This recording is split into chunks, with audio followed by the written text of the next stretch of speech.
Hey guys! What's up sa inyo guys? So for today's video ay ipapakita ko sa inyo kung paano magtimpla ng dishwashing liquid. So ayun na, ang order namin dito ay with batas na po siya.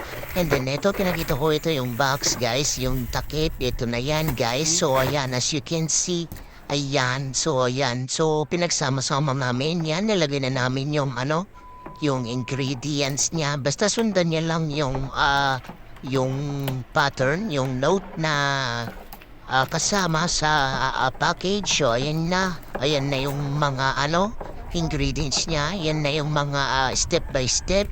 Follow lang yun guys, yung nakikita niya guys. And then pag-order nyo yan, and then nilagay na yung yung masala. Yan, megis-megis mo na yan, insan. Yan. So, ayan, more masala. So, tornado, yan. As you can see, mga bula-bula. Ayan, wag lang kayong mainit na timplahin at megis-megis mo na yan. Ayan, wag kayong mainip na megis-megis na para yung ingredients niya is kumalat at umepekto agad at yan na yung dogi-dogi.